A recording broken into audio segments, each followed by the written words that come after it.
সব রেডি করে দাও। কি রাত তো 12টা। শুভ সকাল বন্ধুরা, সকলকে অনেক ভালোবাসা এবং স্বাগত জানিয়ে নতুন আরেকটি ভিডিও শুরু করছি। আজকে হলো 22শে শ্রাবণ, কবিগুরু রবীন্দ্রনাথ ঠাকুরের প্রয়াণ দিবস। তো সকাল সকাল রান্নাঘরে চলে এসেছি। রান্নাটা আজকে তাড়াতাড়ি করে সেরে নেব, কারণ হলো আজকে মিস্ত্রি রান্নাঘরে স্ল্যাব বসাবে। তো এখন সময় হচ্ছে 8টা। আমাকে 9টার মধ্যে রান্নাঘরের সমস্ত কাজকর্ম সেরে রান্নাঘর থেকে সমস্ত জিনিস বার করে একেবারে খালি করে দিতে হবে। তাই ঝটপট রান্নাঘরে চলে এসেছি। আর আজকে রান্না করব হলো কাঁকরোল ভাজা আর ইলিশ মাছ করব কাঁচকলা দিয়ে। তো কাঁচকলা কেটে নুন হলুদ জলে ভিজিয়ে রেখেছি। এদিকে ইলিশ মাছগুলোকে হালকা করে একটু ভেজে নেব। তো যতটা সম্ভব তাড়াতাড়ি করে রান্না করা যায় সেভাবেই আর কি করছি। পাতলা ঝোল করেছি কাঁচকলা আর হচ্ছে ইলিশ মাছ দিয়ে। আর এদিকে ভাত তো প্রায় হয়ে এসছে, আর এই কাঁকরোল ভাজাটাও রেডি হয়ে গেছে। আর এখানে রয়েছে পুঁই শাকের চচ্চড়ি, চিংড়ি মাছ আর ইলিশ মাছের মাথা দিয়ে। ইলিশ মাছের মাথাটা ছিল, এবার কোথায় দেব ভেবে উঠতে পারছিলাম না, সেই কারণে এর মধ্যেই দিয়ে দিয়েছি। তার সাথে চিংড়ি মাছও দিয়ে দিয়েছি। কাজকর্ম সেরে মোটামুটি স্নানটাও করে নিয়েছি। মিস্ত্রিরা এখনও আসেনি, তাদের করে স্নানটা হয়ে গেছে। পুজোটা কিন্তু আজকে দিতে পারিনি, সকাল সকাল একটু বেলাই হয়ে গেল, মানে ওই 11টার মতো বেজে যাবে পুজো দিতেই আর কি। তো যাই হোক, আজকে তো প্রোগ্রাম আছে বিকেলবেলা, সেই কারণে একটু মাথার শ্যাম্পু করে নিয়েছি। আজকেই প্রোগ্রাম, আর আজকেই কত রকমের মিস্ত্রি এসে হাজির। এদিকে এসির মিস্ত্রি চলে এসেছে, ইলেকট্রিক মিস্ত্রি এসেছে, ওদিকে কলের লাইন দেবে সেই মিস্ত্রি এসছে, আর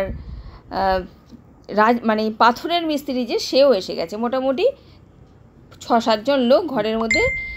আর কি বলবো বলো, এদিকে আমাদের এসিটা, যে মাসখানেক আগে যে এসিটা লাগানো হয়েছিল, সেই এসি দিয়ে বৃষ্টি হচ্ছিল কদিন আগে, যে সেই বৃষ্টিতে পুরো জল ঘরে ঢুকে খাট পালঙ্ক সব ভিজে গেছে।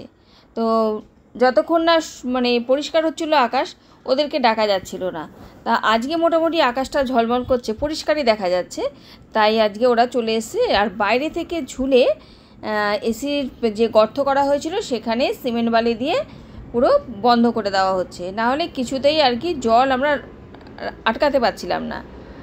ওরা ভেবেছিল যে ভেতর থেকে করলে হয়তো জল আটকাবে, কিন্তু ওদের আবার সেই দুবার আসতে হলো। আসলে শুধুমাত্র এই কাজ করার জন্য আসেনি, আমাদের আরও 3টে এসি সার্ভিসিং করাবে, প্লাস একটা নতুন এসি জন্য, মানে এসি লাগানোর জন্য জায়গা করে গর্ত করে রেখে যাবে। সন্ধ্যে 7টা বাজে চলে এসেছি প্রোগ্রামে।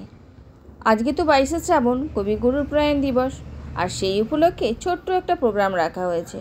বন্ধুরা মিলে কবিকে স্মরণ করব গান বাজনা কবিতা আবৃত্তির মাধ্যমে। তুমি কি কেবলি ছবি। প্রোগ্রাম শেষ করে চলে এসেছি বিরিয়ানির দোকানে।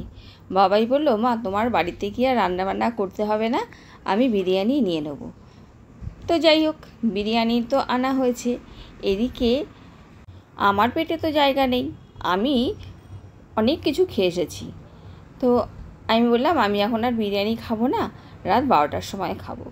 সেই মতো ওদেরকে দিয়ে দিলাম। না, ওদেরকে দেয়নি, ওরা নিজেই নিয়ে খেয়ে নিয়েছে। বিরিয়ানি আর কি ঢেলে ঢুলে দেবো। আর আমি খেতে বসেছি রাত 12টার সময়। এর মাঝে তো বুঝতেই পারো অনেক কাজ থাকে, সেগুলো সারলাম। তারপরে আর কি একদম বেডরুমে বসে বসে আমার বিরিয়ানিটা আমি খাচ্ছি। আমি অবশ্য পুরো বিরিয়ানিটা খেতে পারি না, তোমরা জানোই। যাই হোক, খেতে খেতে তো অনেকটা সময় লাগবে, আর রাত 12টা বেজেও গেছে। আর ভিডিওটা আমি এখানে এন্ড করে দিচ্ছি, বুঝেছো? তো ভিডিও কেমন লাগলো তোমরা অবশ্যই কমেন্ট করে জানিও। ভালো লাগলে লাইক করে দিও, আর নতুন বন্ধুরা যারা দেখছো তারা সাবস্ক্রাইব করে নিয়ে বন্ধু হয়ে পাশে থেকো। আবার দেখা হচ্ছে তোমাদের সাথে আর একটা নতুন ভিডিওতে। তো আজকের মতো গুড নাইট, টাটা, সবাই ভালো থেকো, সুস্থ থেকো।